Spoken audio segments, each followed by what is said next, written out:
अब जेलों में भी कोरोना का रिस्क बढ़ गया है। जेलों में क्षमता से अधिक कैदी रखे हुए हैं। सरकार ने पिछले साल कोरोना के कहर के चलते हजारों कैदियों को पैरोल पर भेज दिया था। जनवरी में पैरोल खत्म होने के बाद कैदी फिर जेल में वापस आ गए हैं। केंद्रीय जेल की क्षमता 900 बंदियों की है। 1 अप्रैल की स्थिति में सागर केंद्रीय जेल में लॉकअप की संख्या 1600 है। सुप्रीम कोर्ट के निर्देश पर पिछले साल सागर सेंट्रल जेल के 350 कैदियों को पैरोल पर रिहा किया गया था। जनवरी 2021 में आपात पैरोल की अवधि खत्म हो जाने के कारण पैरोल पर गए सभी कैदी वापस आ चुके हैं। सेंट्रल जेल में क्षमता 80% ज़्यादा कैदी है।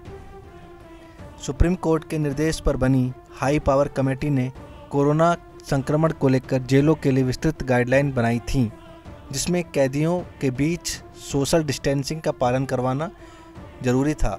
लेकिन जेलों में क्षमता से अधिक कैदियों के होने के कारण सोशल डिस्टेंसिंग जैसी व्यवस्था काफ़ी मुश्किल है। सागर केंद्रीय जेल में अपने परिजनों से मुलाकात के लिए आए संतोष रजक कहते हैं कि जब कोरोना को लेकर स्कूल बंद हो गए हैं, महाराष्ट्र से बसें चलना बंद हो गई हैं, तो खचाखच भरी जेलों में कैदी कैसे सुरक्षित हैं। कहना है कि पहले जैसे पिछली साल कराया इस साल भी करना चाहिए। क्या होना चाहिए? छुट्टी करना चाहिए। क्यों? इतनी भीड़ भाड़ चल रही है, इसके लिए जब बाहर कोरोना है तो अंदर क्यों नहीं है कोरोना? अंदर भी तो कोरोना है भाई। बाहर जब कोरोना चल रहा है, बाहर से बसें बंद कर रहे हैं, महाराष्ट्र में बसें बंद कर दें, इंदौर की लाइन सील कर रहा है, भोपाल के लिए सील कर रहा है। अभी तक कोरोना नहीं है, तभी तो कोरोना है। तो छुट्टी हो जाना चाहिए, होनी चाहिए छुट्टी।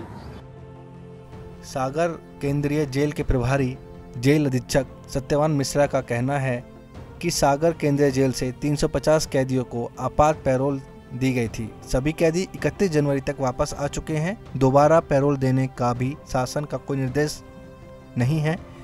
शासन जैसे ही निर्देश देगा वैसे कार्रवाई की जाएगी।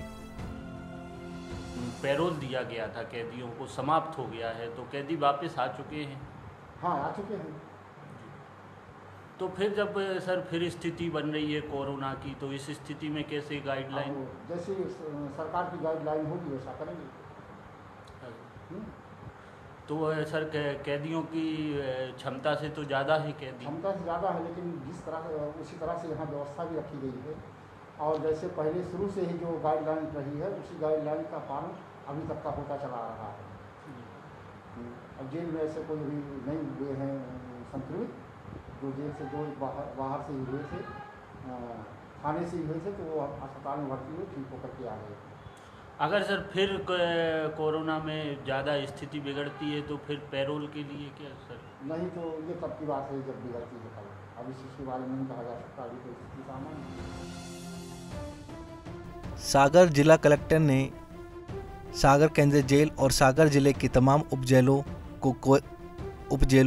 को कैदियों की जानकारी भेजने के निर्देश दिए हैं। जिला प्रशासन ने उम्र के आधार पर कैदियों की जानकारी मंगवाई है। जानकारी के आधार पर जेलों में स्थापित अस्पताल और उप जेल वाले इलाकों में स्थानीय शासकीय अस्पताल में वैक्सीनेशन की व्यवस्था की जाएगी। ईटीवी भारत के लिए सागर से कपिल तिवारी की रिपोर्ट।